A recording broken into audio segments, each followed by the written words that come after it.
मोक्षमार्गस्य नेतारं वेत्तारं कर्मभूभृतां यादानं विष्णुतत्त्वानां वन्दे सद्गुणकर्तये। गाथा 6 समय सारजी। विषय गाथा में आए गायक और अप्रमत प्रमत शब्दों की समीचीन व्याख्या।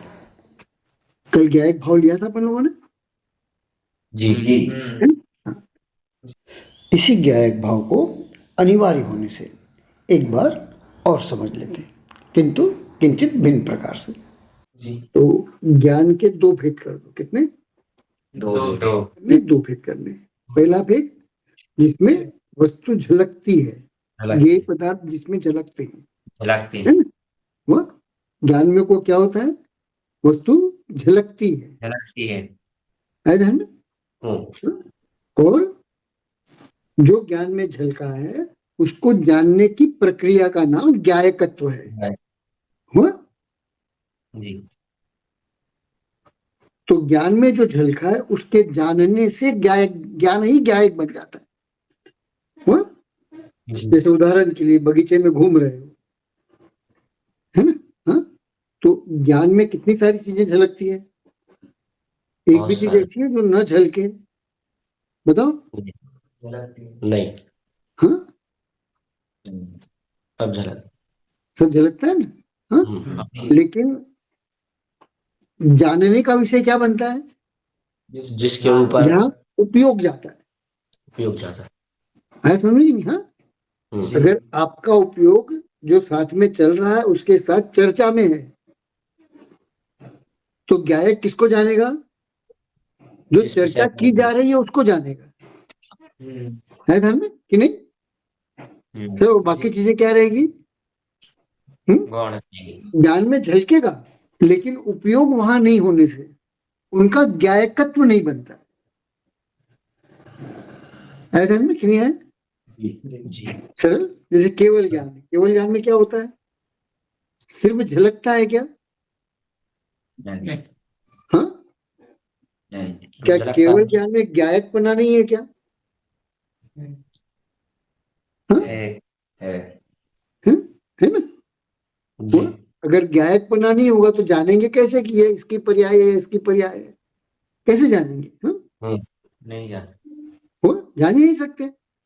तो एक ज्ञान में दो चीजें होती है? एक ज्ञानपना और एक गायकपना।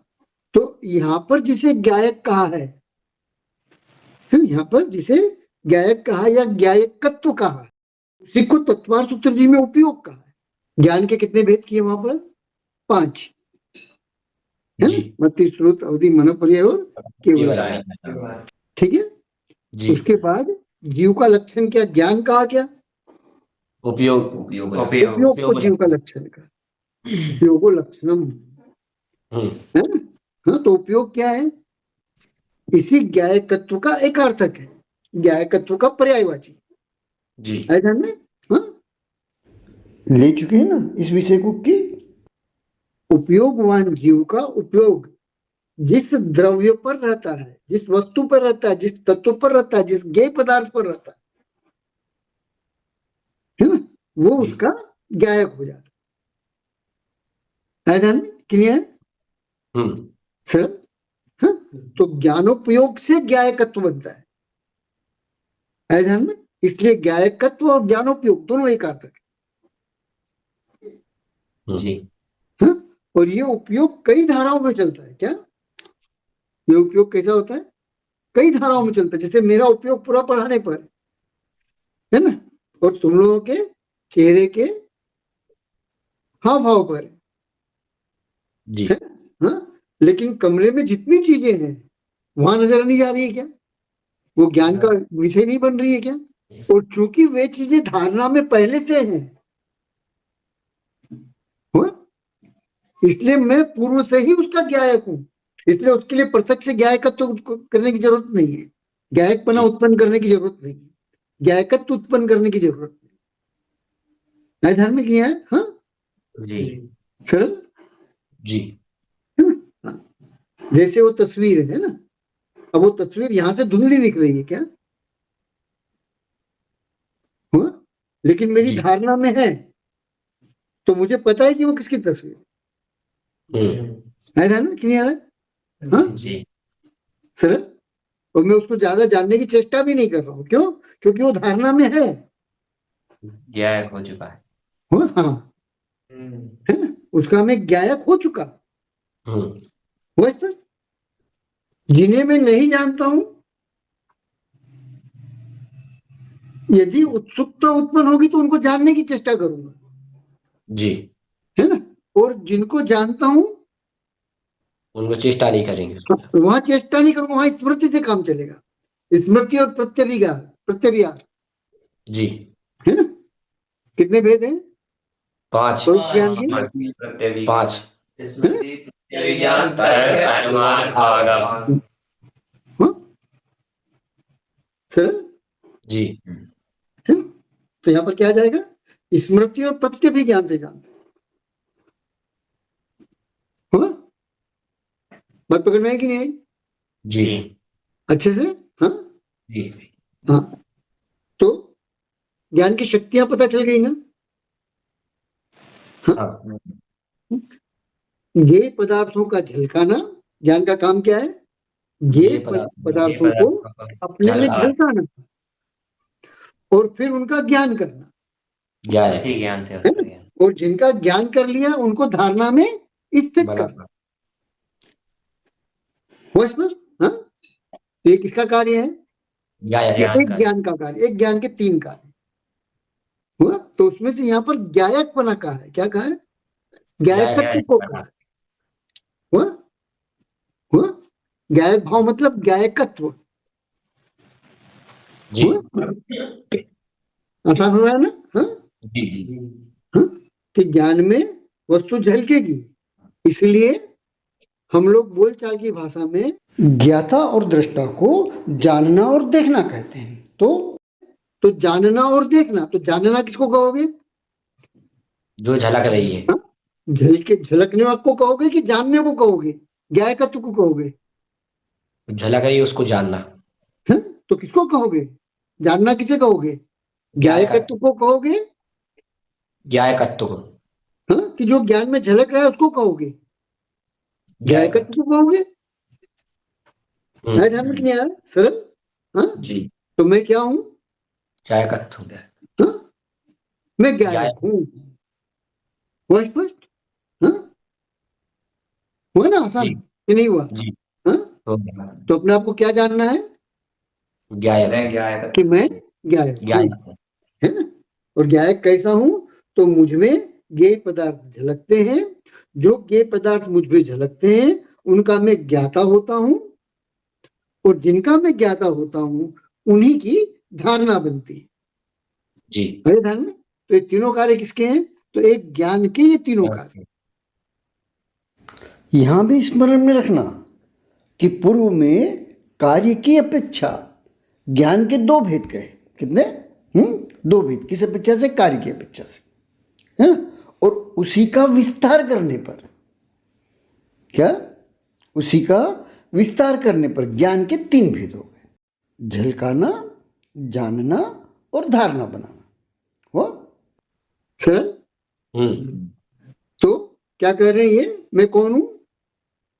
ज्ञायक जो ज्ञायक भाव है वह मैं हूं। हुआ? और उसको क्या कहा गया है? एवं भणंति शुद्धम। क्या कहा गया है? कि उसे शुद्ध कहा गया है। हाँ, क्या कहा गया है? तो उस ज्ञायक को, उस ज्ञायकत्व को, उस ज्ञानपने को शुद्ध कहा गया है। क्यों शुद्ध क्यों कहा है? तो आइए इस प्रश्न का उत्तर इसी गाथा में आए अप्रमत्त और प्रमत्त शब्द में खोजे। चलिए, अब क्या कह रहे हैं कि नवी होती अपमत्तो न प्रमत्तो। क्या? जो जीव है वो कैसा है? ना वो अप्रमत्त भी नहीं है और प्रमत्त भी नहीं है, है ना। हुआ? अब यहां पर अप्रमत्त और प्रमत्त का शब्दार्थ लेना है क्या? नहीं नहीं शब्दार्थ लेने से क्या होगा? हाँ, कि दूषित अर्थ हमारे हाथ में आ जाएगा। हाँ, क्योंकि आत्मा कैसी है? प्रमाद और अप्रमाद दो प्रकार की। आत्मा का परिणमन कितने प्रकार से होता है? तो दो प्रकार से होता है, एक स्वभाव रूप परिणमन और एक विभाव रूप परिणमन। जो स्वभाव रूप परिणमन है वो भी आत्मा का है, और जो विभाव रूप परिणमन है वो भी आत्मा का है ना। तो प्रमत्त और अप्रमत्त के द्वारा जीव के विभाव भाव को कहा जा रहा है। किसको कहा जा रहा है? जीव के विभाव भाव को कहा जा रहा है। विभाव कैसे है? ये सब विषय ले चुका हूँ। विभाव कैसे है? कर्म सहित नहीं, ये तो रटा रटाया उत्तर है। मति शुद्ध ज्ञानी है। हाँ, क्या मति क्या शुद्ध है? ज्ञान। हाँ, शुद्ध ज्ञानी। हुआ? न्याय कितने प्रकार का है? तो 5 प्रकार का है। मति ज्ञानोपयोग, श्रुत ज्ञानोपयोग, अवधि ज्ञानोपयोग, मनःपर्यय ज्ञानोपयोग और केवल ज्ञानोपयोग। है ध्यान में? हाँ, सर जी जी है ना। केवल ज्ञान में झलकना और जानना दोनों होता है। तो केवल ज्ञान में क्या होते हैं? हाँ, कि प्रत्येक जीव की अनंत अनंत पर्याय झलकती हैं, और केवल ज्ञानोपयोग के द्वारा वे जानती है। हाँ, उन पर्यायों को, और वे पर्याय किसकी हैं इसको जानना। अब इसे इस प्रकार से समझ लो कि जो केवल ज्ञान है वो केवल ज्ञानोपयोग के द्वारा अनंत द्रव्यों के अनंत गुणों की अनंत पर्यायों को एक ही समय में जानता है। किंतु कैसे जानता है? तो विभाग करके कि यह पर्याय इस द्रव्य के इस गुण की है। और इस जानने में शंकर दूषण न तो भूतकाल में कभी उत्पन्न हुआ, न वर्तमान में उत्पन्न हो रहा है, और न ही भविष्य में कभी उत्पन्न होगा। चलो, और हम कौन से उपयोगवान हैं? तो मति श्रुत ज्ञानोपयोग है ना। हो ना, कौन से उपयोगवान है? तो मति श्रुत ज्ञानोपयोगवान। स्पष्ट। और मति श्रुत ज्ञान कौन सा ज्ञान है? स्वभाव ज्ञान है कि विभाव ज्ञान है? विभाव ज्ञान है। तो यहाँ किस ज्ञान को कह रहे हैं? विभाव ज्ञान को कह रहे हैं, है ना। तो क्या कह रहे हैं? विभाव होने पर भी जो मति श्रुत ज्ञायक है, क्या? विभाव होने पर भी जो मति श्रुत ज्ञान से ज्ञायक है, हुआ, वो भी शुद्ध है। क्या कह दिया? हुआ, शुद्ध है मतलब स्वसमय में। एकार्थक और पर्यायवाची समझ में आने चाहिए, नहीं तो अर्थ नहीं कर सकोगे। एकार्थक और पर्यायवाची नहीं आएंगे तो अर्थ नहीं कर पाओगे। होना स्पष्ट? हाँ जी। तो शुद्ध शब्द से क्या कहा? स्वसमय को कहा। जान को भाव के साथ से क्या कहा? मति श्रुत ज्ञानोपयोग। हुआ? क्यों मति श्रुत ज्ञानोपयोग? क्यों? क्योंकि विभाव ज्ञान है। क्योंकि जो पारिणामिक ज्ञान है वो परिणमनशील है। कैसा है वो? चलो एक बार फिर इसे समझते हैं। पारिणामिक ज्ञान किसे कहेंगे? जो स्वयं अपने ही कारणों से है, जिसके होने में दूसरा कारण नहीं है। तो जीव के पास जो ज्ञान रूपी संपदा है, ज्ञान रूपी वैभव है, वो ज्ञान रूपी वैभव कितने प्रकार से परिणमता है? तो 5 प्रकार से परिणमता है। मति रूप परिणमता है, श्रुत रूप, अवधि रूप, मनःपर्यय रूप और केवल ज्ञान रूप, है ना। हुआ जी। और सतत परिणमता है। कैसे परिणमता है? हाँ, सतत, एक समय मात्र के लिए भी विश्राम नहीं करता जी। है। जैसे विचार चलते रहते हैं। हाँ, जैसे सूर्य अपनी धुरी पे घूम रहा है, तो एक समय मात्र के लिए भी विश्राम करता है? नहीं, सतत चलता है। चंद्रमा विश्राम करता है? हाँ, नहीं। हमारे चित्त में उठने वाले भाव विश्राम करते हैं? एक समय मात्र के लिए भी करते हो तो बता दो। हाँ, नहीं करते ना? नहीं। वो स्पष्ट कि नहीं? सर, तो पारिणामिक ज्ञान कैसा है? हाँ, स्वयं ही परिणमनशील है। क्या? स्वयं ही उसका अपरिणमित स्वभाव वो उपलब्ध ही नहीं है। हुआ? तो हमारे ज्ञान का विषय क्या है? तो उसका परिणमना ही हमारे ज्ञान का विषय हुआ, और वो सतत परिणमन रहा है। तो किस पर्याय रूप परिणमन रहा है? तो मति और शुद्ध ज्ञान पर्याय रूप परिणमन। और इसीलिए हमारा जो ज्ञान का वेदन है, ज्ञान का अनुभवन है, वो मति श्रुत ज्ञान का वेदन, मति श्रुत ज्ञान का अनुभवन है। मति श्रुत ज्ञान नामक विभाव ज्ञान के अतिरिक्त अन्य किसी भी स्वभाव ज्ञान का वेदन अनुभवन नहीं है। ध्यान में? हाँ जी। हाँ, इसलिए हम किस ज्ञान के द्वारा ज्ञायक हैं? हाँ, शुद्ध ज्ञान, तो मति और शुद्ध ज्ञान के द्वारा हम ज्ञायक, ज्ञायकत्व को प्राप्त करते हैं। सरल? जी। तो हम जानते तो किसके द्वारा जानते हैं? मति और श्रुत ज्ञान के द्वारा ही जानते हैं। हुआ? तो जिसने यह जान लिया कि मैं मति और श्रुत ज्ञान के द्वारा जान रहा हूं और आगम में आया है कि ये विभाव स्वभाव है और कोई स्वभाव ज्ञान भी है। कहां से जाना? तो आगम से जाना कि कोई स्वभाव ज्ञान भी है। तो मैं अब क्या चेष्टा करता हूं? विभाव ज्ञान से निकल करके स्वभाव ज्ञान में स्थित होने का मैं पुरुषार्थ करता हूं और उसी का नाम मोक्ष मार्ग। जी। हुआ स्पष्ट? हाँ जी। मति और श्रुत ज्ञान में शुद्ध का वेदन हो जाएगा ऐसा नहीं, वो अशक्यानुष्ठान है। क्या है? क्योंकि विभाव ज्ञान से स्वभाव का वेदन नहीं हो सकता। हुआ स्पष्ट? जी। सर हाँ। तो अभी क्या कह रहे हैं कि जो जीव है वो अप्रमत्त भी नहीं है, प्रमत्त भी नहीं है। और अभी जीव का स्वभाव क्या बताया कि स्वभाव परिणमन भी जीव का स्वभाव है और विभाव परिणमन भी जीव का स्वभाव है। और यदि इस गाथा को सम्मुख रख अर्थ का अनर्थ करते हुए हमने यह कहा कि अप्रमत्त और प्रमत्त जीव के भाव ही नहीं, तो क्या प्रश्न उठेगा कि संसार में और कौन है? क्या संसार में और कौन है जो अप्रमत्त और प्रमत्त रूप परिणमता है? क्या प्रश्न उठेगा? जी। हाँ, तो जीव के अलावा और कोई है? नहीं। हाँ? नहीं है। जो अप्रमत्त और प्रमत्त रूप परिणमता हो? हाँ? नहीं। तो इसका अर्थ क्या हुआ? हाँ? कि यहां पर जो अप्रमत्त और अप्रमत्त का है वो जीव भाव नहीं है, वो ज्ञायक बना नहीं, वो किसी और का भाव है। ज्ञायक बने के दो भेद कितने? स्वभाव और विभाव। इसको ध्यान रखना। क्या ज्ञायक बने के कितने भेद? दो भेद। दो, स्वभाव और विभाव। जी। तो मैं कैसा हूं? तो मैं विभाव परिणमित हूं। मैं कैसा हूं? हाँ? विभाव परिणमित हूं। और विभाव परिणमित जीव या तो प्रमत्त होगा या अप्रमत्त होगा। इसलिए प्रमत्त और अप्रमत्त को जीव के भाव नहीं, ऐसा नहीं कहा जा सकता। तो फिर यहाँ पर अप्रमत्त और प्रमत्त किसे कहा है? एकदम सरल है। क्या? जिन कारणों से जीव विभाव रूप परिणमता है। अब फिर ध्यान रखना, जीव में इतनी शक्ति नहीं है कि वो अकेले ही विभाव भाव रूप परिणमित कर जाए। क्या? क्या चीज? हाँ? जीव में इतनी शक्ति, इतनी सामर्थ्य नहीं है कि वो अकेले ही विभाव भाव रूप परिणमित कर जाए।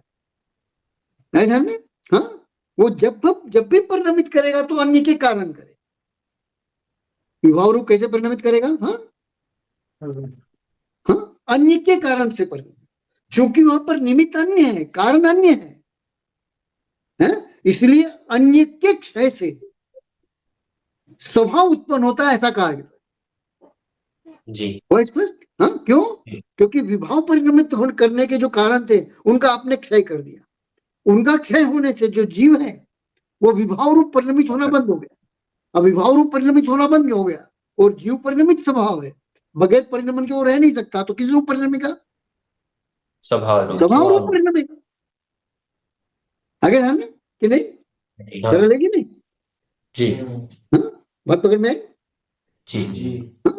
तो ये अप्रमत्त और प्रमत्त जो है ये कौन है? जीव भाव है क्या? विभाव नहीं। तो विभाव है तो फिर क्यों कहा नवी हो दिया अपमत्तो न अपमत्तो? क्यों कह दिया?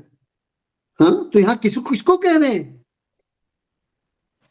क्योंकि अप्रमत्त और प्रमत्त जीव के भाव है ना, जीव के अलावा और कहाँ मिलते हैं? चलो एक बार फिर समझ लो कि जो अप्रमत्त और प्रमत्तता जो है ये स्वभाव परिणमन है कि विभाव परिणमन है? विभाव परिणमन। इस रूप कौन परिणमेगा? जीव परिणमेगा ना, जी हाँ? हाँ कि और कोई परिणमेगा? जी जी हाँ, जीव ही परिणमेगा, है ना। और विभाव परिणमन की शर्त क्या है? कि जब भी जीव विभाव रूप परिणमन करेगा तो अन्य के कारण करेगा, जी है? तो प्रमत्त और अप्रमत्त रूप कब परिणमता है जीव? जब उसे उस रूप सामग्री मिलती है। हाँ, अन्य के कारण। किसके कारण? अन्य और वो अन्य कौन है? पाप पुण्य विभाग 8 कर्म और उनकी 148 प्रकृतियां हैं। क्या जी जी क्या है? 8 कर्म और उनकी 148 प्रकृतियां हैं, है ध्यान में? जी हाँ, अब ये जो 8 कर्म और उनकी 148 प्रकृतियां हैं, जिनके कारण जीव अप्रमत्त और प्रमत्त रूप परिणमता है। क्या? जिनके कारण जीव अप्रमत्त और प्रमत्त रूप परिणमता है। क्या जीव है? नहीं है, क्योंकि वो कर्म है, वो पुद्गल है। तो यहाँ पर अप्रमत्त और प्रमत्त के द्वारा किसको कहा है? तो उसी पुद्गल कर्म को कहा है। क्या? कि वह जो पुद्गल कर्म कारण है, कारण रूप से वो अप्रमत्त और प्रमत्त है, कार्य रूप से नहीं। क्या हुआ? जी कर्मों के उदय से, कर्मों के निमित्त से, कर्मों के कारण से जीव प्रमत्त और अप्रमत्त रूप परिणमता है ध्यान में? हाँ, तो हाँ। कारण कौन हुआ? 8 कर्म, उनकी 148 प्रकृतियां हुई। हाँ, और जीव को जो परिणाम फल मिला वो उस कर्म का कार्य हुआ, है ध्यान में? हाँ, हाँ। तो कार्य का कारण में उपचार करके कारण को जो कर्म है उसको भी प्रमत्त और अप्रमत्त कह दिया। हुआ स्पष्ट? जी जी सरल है ना? जी हाँ, तो एक प्रमत्त और अप्रमत्त उत्पन्न करने वाला है ना? हुआ? एक प्रमत्त और अप्रमत्त रूप परिणमाने वाला है और दूसरा प्रमत्त और अप्रमत्त रूप परिणमने वाला है। तो इन दोनों में से जीव कौन है? प्रमत्त अप्रमत्त रूप जो परिणमन रहा है वो जीव है, कि जो प्रमत्त अप्रमत्त रूप परिणमा रहा है वो जीव है?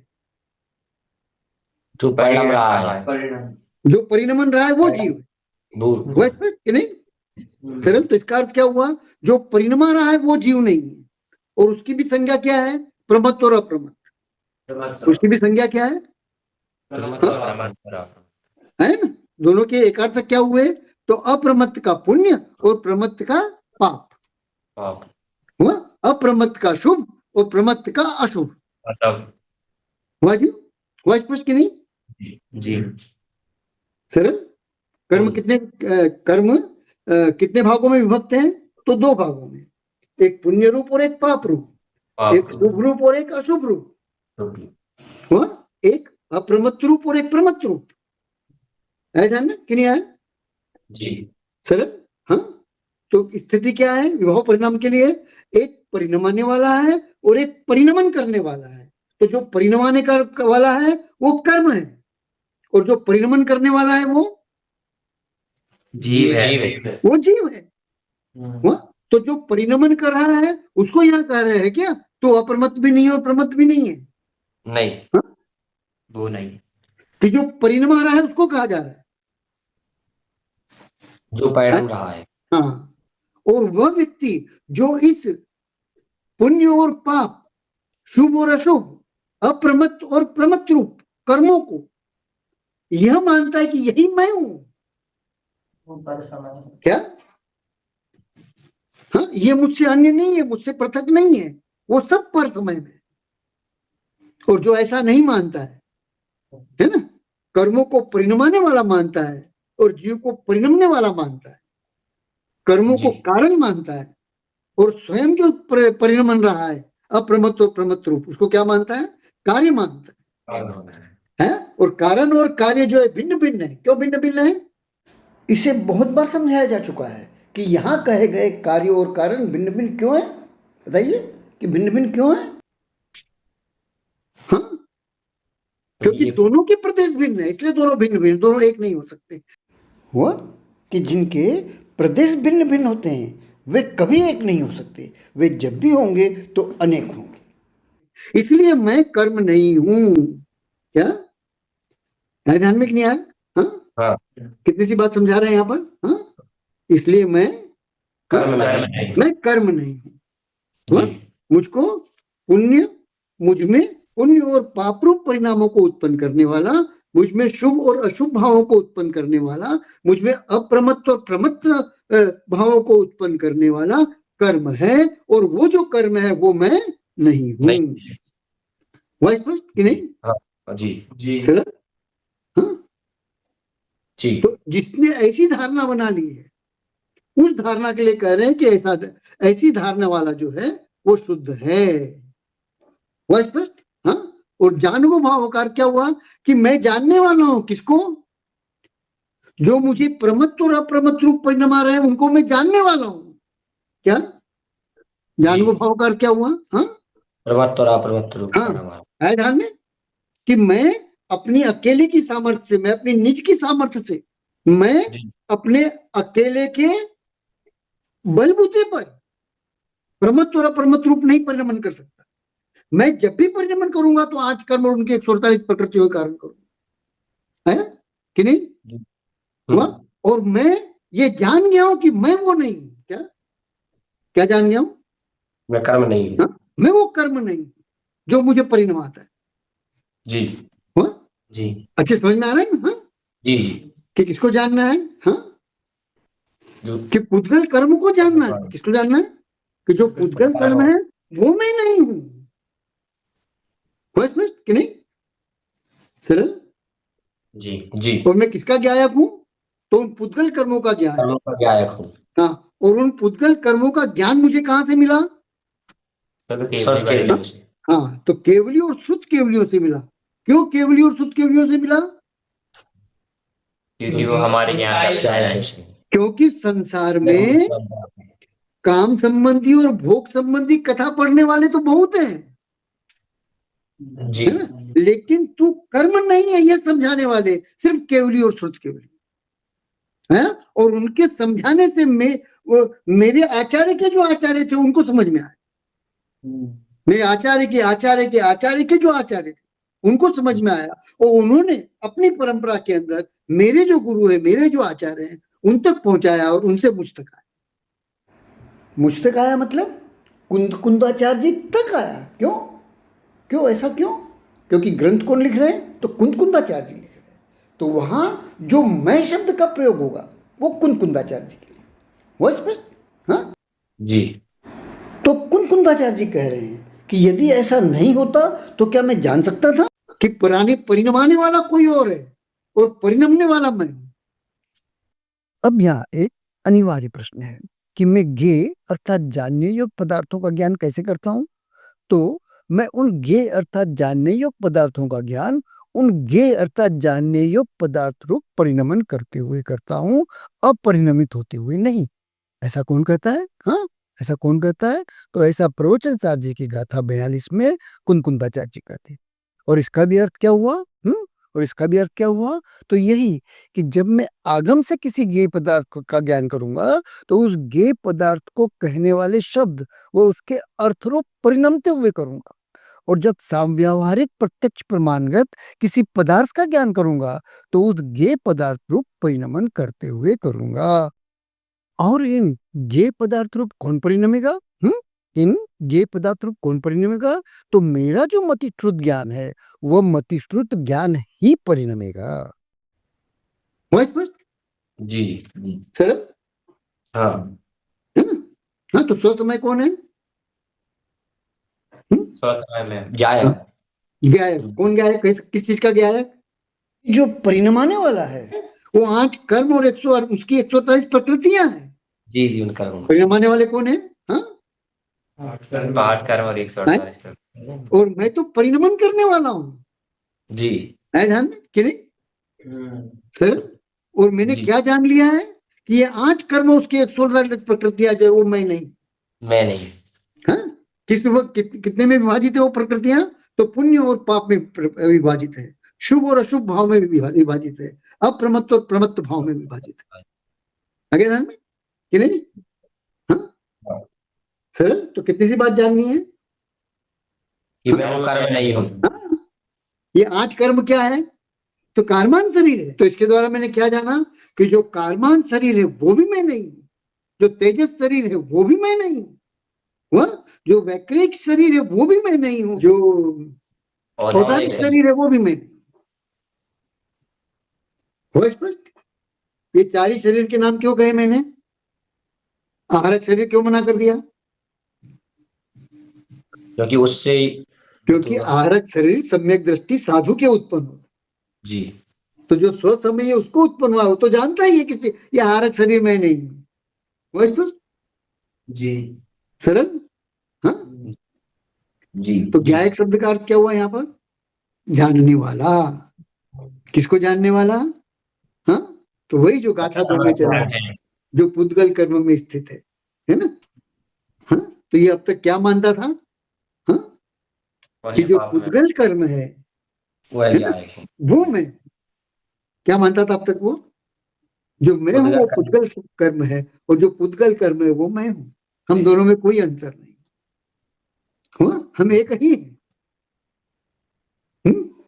हमें जो संबंध है वो तादात्म्य संबंध है, ऐसा वो मानता। वही स्पष्ट कि नहीं? हाँ। सरल जी। है ना? जी। ठीक। हाँ, तो यहाँ पर कार्य का कारण में उपचार कर कारण जो कर्म है उनको अप्रमत्त और प्रमत्त कहा गया है ध्यान में।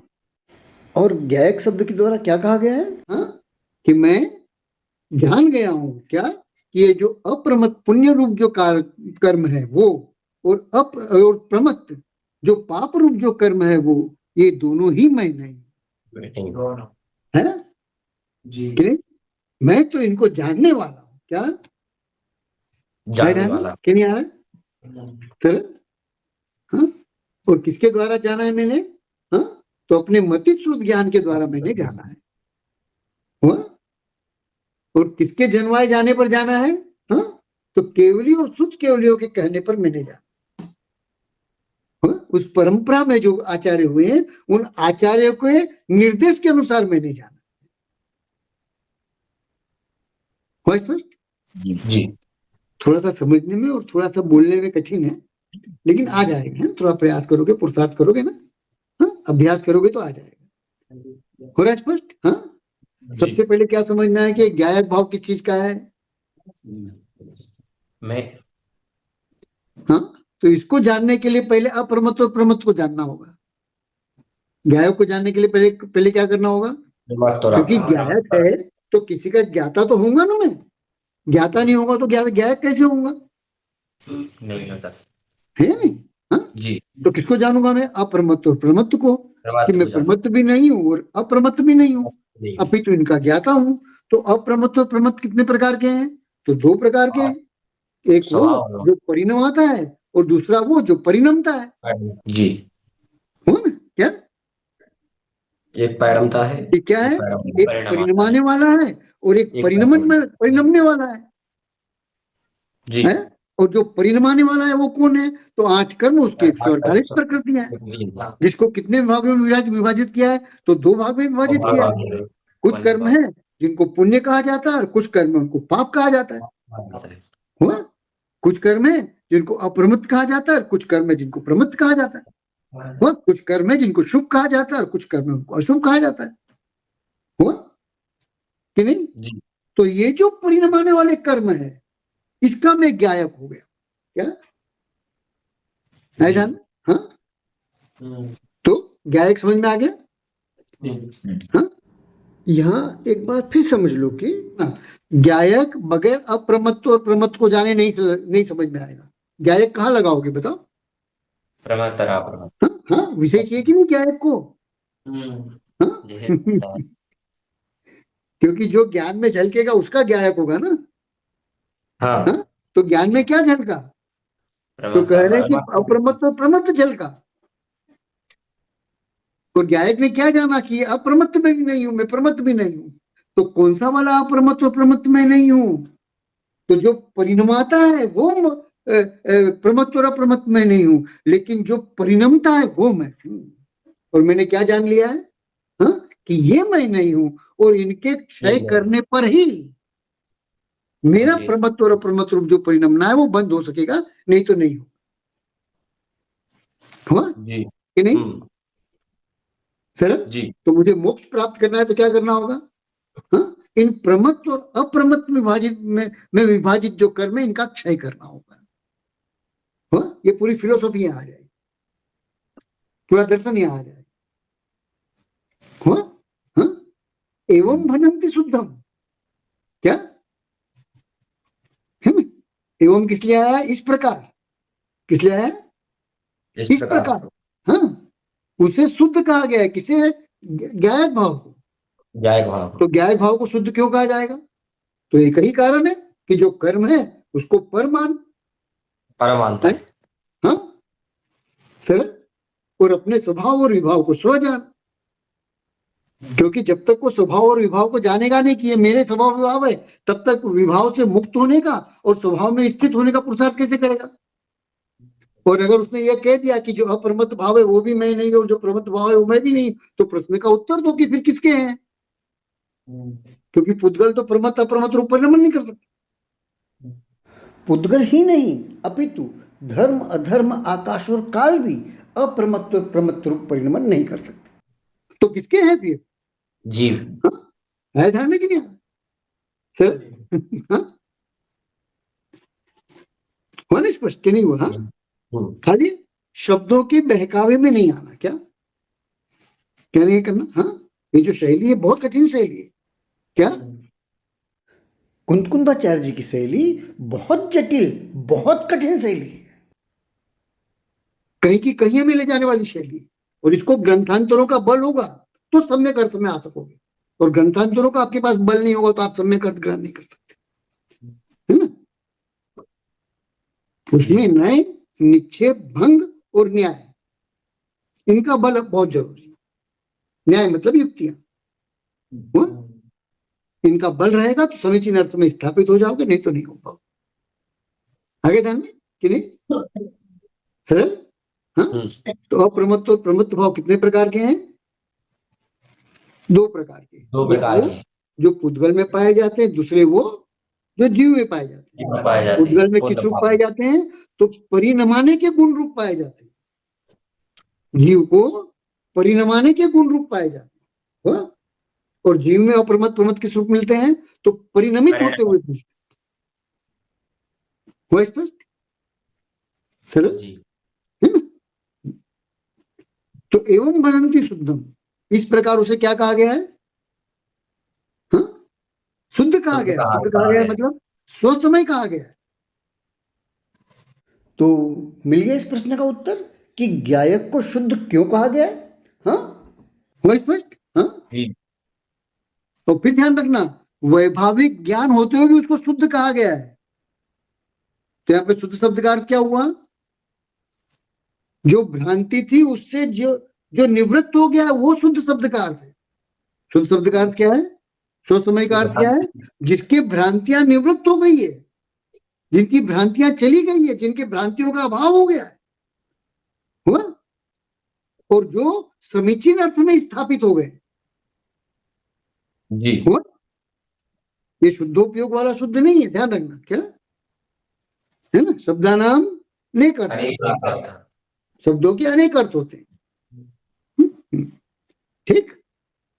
तो एवं भ्रांति शुद्ध ज्ञातो, जो ज्ञात हुआ है, हुआ किस रूप? हाँ, तो अप्रमत्त और प्रमत्त का जो मैं ज्ञाता बना हूं, परिणमाने वाले का जो मैं ज्ञाता बना हूं, है ना, हुआ? उसको शुद्ध कहा गया है। और मैं क्या हूं? तो मैं तो उससे भिन्न, हुआ, उसको जानने वाला हूं और अपने आप को भी जानने वाला हूं कि मैं स्वभाव और विभाव स्वभाव है। आए ध्यान में कि नहीं आए? उसमें से मुझे विभाव स्वभाव से मुक्त होना है और स्वभाव स्वभाव में स्थित रहना है। और विभाव स्वभाव से कैसे मुक्त हो जाऊंगा? तो विभाव गुण का अभाव करके मैं स्वभाव में स्थापित नहीं हो सकता है। सिद्धों में भी विभाव गुण पाया जाता है, तो विभाव गुण परिणमता क्यों नहीं है? हाँ, सिद्धों में विभाव गुण पाया जाता है, लेकिन सिद्ध विभाव रूप क्यों नहीं परिणमते हैं? कर्म का क्षय हो गया। हाँ, कर्म का क्षय हो गया है, कारण का क्षय हो गया है, कारण का अभाव हो गया है, इसलिए आप विभाव गुण का क्षय नहीं कर पाओगे, ध्यान रखना। क्या हुआ? विभाव परिणमन का जो स्वभाव है उसका क्षय नहीं कर पाओगे। जी हाँ, उसका क्षय करने जो निकलेगा उससे बड़ा मूर्ख कोई नहीं होगा, उससे बड़ा पर समय कोई नहीं होगा, उससे बड़ा मिथ्या दृष्टि कोई नहीं होगा। हुआ? हमें हेतुओं का क्षय करना है। किसका करना है ना? हाँ, जो विधि बताई है परमागम में, जी उस विधि के अनुसार हमें हेतुओं के क्षय का पुरुषार्थ करना है। जी हुआ? सरल। जी तो जो सो दूसो चेव, क्या क्या अर्थ है? वह तो वही है। है ना? वो तो वही है, अन्य नहीं। हुआ? ठीक।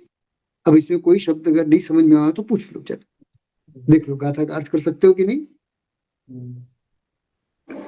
जो सो दूसो चेव का अर्थ क्या है? कि मैंने जो जाना है ना, मैं जो ज्ञायक हुआ हूं, हुआ? ऐसा जो मैंने जाना है कि मैं ज्ञायक हूं, हाँ, तो मैं वही हूं, उससे अन्य नहीं। हुआ? तो सारा परिणमन किसका है? ज्ञान का है। हुआ? ये विषय लिया था अपन ने। हाँ, दर्शन ज्ञान चरित्र जो है वो भी ज्ञान का परिणमन है, और मिथ्या दर्शन, मिथ्या ज्ञान, मिथ्या चरित्र जो है वह भी ज्ञान का परिणमन है। 155वीं गाथा की टीका में दर्शन ज्ञान चरित्र ज्ञान का परिणमन है, ऐसा हमें ज्ञात हुआ था। और गाथा 161, 62, 163 में जो मिथ्या दर्शन मिथ्या ज्ञान चरित्र है, मिथ्या दर्शन मिथ्या ज्ञान और मिथ्या चरित्र है, वो भी ज्ञान का परिणाम ऐसा ज्ञात हुआ। ऐसे ही गाथा 132 वगैरह में भी, 132 में चारित्र है ना? हाँ, तो उसमें भी हमने क्या था जाना था? हाँ, ये ज्ञान की कि जो ज्ञान है वो मिथ्या दर्शन मिथ्या ज्ञान मिथ्या चरित्र परिणाम। और इसका भी अर्थ क्या हुआ? तो यही कि जो जीव का सम्यक दर्शन ज्ञान चारित्र रूप परिणमन है वो जीव के मतिश्रुत ज्ञान का परिणमन है, और जो मिथ्या दर्शन ज्ञान चारित्र रूप परिणमन है वो भी जीव के मतिश्रुत ज्ञान का परिणमन है। किंतु जिन कर्मों के क्षय उपशम और क्षय उपशम से सम्यक दर्शन ज्ञान चारित्र रूप मतिश्रुत ज्ञान परिणमन करता है वो कर्म जीव नहीं है, और ऐसे ही जिन कर्मों के उदय व क्षयोपशम से जीव का मतिश्रुत ज्ञान मिथ्या दर्शन ज्ञान चारित्र परिणमता है वो कर्म भी जीव नहीं है। सरल समय सारणी की गाथा है ना ये। ठीक है। अब यहाँ इसे भी समझ लो कि हम जो वाचना कर रहे हैं वो जिस शैली को कुंदकुंदाचार्य जी ने अपनाया उस पिष्ट पेशन शैली में कर रहे हैं, जिसे कि यद्यपि न्याय ग्रंथों, सूत्र ग्रंथों और शास्त्रार्थ में दूषण माना गया है, किंतु शिष्यों को विषय में न सिर्फ सरलता से प्रवेश करवाने के निमित्त अपितु उनकी विषयानुरूप धारणा की निर्मिति के निमित्त भी उसे ही उत्तम शैली कहा गया है। ठीक, तो इसे स्मृति में रखना कि हम जो वाचना कर रहे हैं वो जिस शैली को कुंदकुंदाचार्य जी ने अपनाया उस पिष्ट पेशन शैली में कर रहे हैं। ठीक। हाँ, तो देखो कोई शब्द नहीं समझ में आ रहा हो तो, या कोई प्रश्न उठ रहा हो, या कोई चीज नहीं समझ में आई हो, या कोई चीज दोबारा समझनी हो, है ना, थोड़ा सा अभ्यास करोगे ना तो आ जाएगा। क्या थोड़ा सा क्या करना होगा? हाँ, अभ्यास करना होगा। और इस गाथा में कितना सा याद करना है? हाँ, कि एक परिणमाने वाला है और एक परिणमित होने वाला है ना। तो जो परिणमाने वाला है द्रव्य कर्म है वो, कि नहीं, जड़ कर्म है वो स्पष्ट कि नहीं सर? तो क्या कह रहे हैं? वो जो द्रव्य कर्म अप्रमत्त और प्रमत्त रूप है वह नहीं हूं। क्या? हाँ, उसमें जो अप्रमत्त अर्थात पुण्य रूप जो है, शुभ रूप जो पुण्य पुद्गल कर्म है वो भी मैं नहीं हूं, और जो अशुभ रूप अपुण्य रूप पाप रूप जो पुद्गल कर्म है, प्रमत्त रूप जो पुद्गल कर्म है वो भी मैं नहीं हुआ। तो मैं कौन हूं? तो मैं उनका जानकार हूं, मैं उनको ज्ञाता हूं, मैं उनका ज्ञाता हूं। है ध्यान में कि वो मैं नहीं हूं? है ध्यान में कि नहीं सर? है नहीं? हाँ, तो जिसने ऐसा जान लिया एवं मन की शुद्धम, उसको शुद्ध कहा जाता है, जिसने ऐसा जान लिया। और किसके द्वारा जाना है? तो जानगो भावों के द्वारा जाना है, तो मेरे पास कौन सा जानगो भाव है? विभाव भाव है कि स्वभाव भाव है? विभाव विभाव भाव है। तो मेरे मति श्रुत नामक विभाव भाव को यहाँ शुद्ध कहा जा रहा है। हाँ? कि नहीं? स्व समय की उत्पत्ति किससे होगी? मेरे विभाव ज्ञान से होगी। स्पष्ट कि नहीं? जी। सरल? हाँ।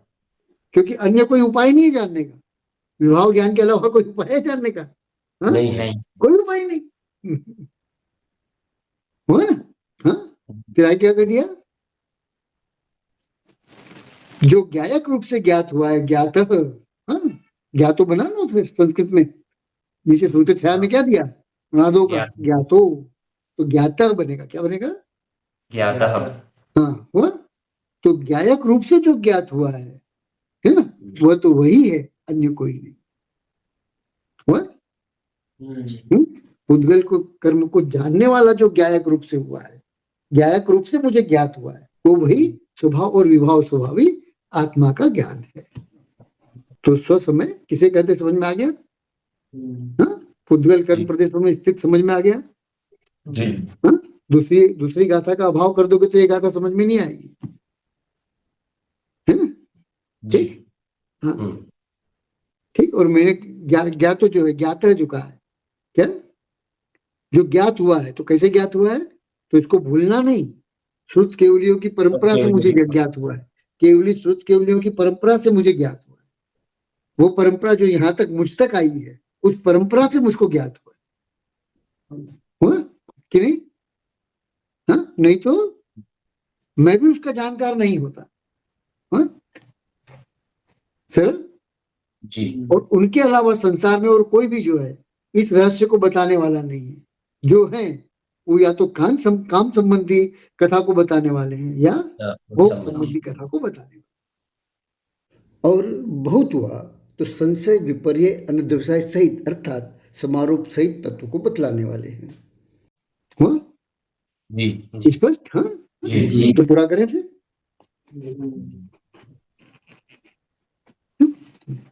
चल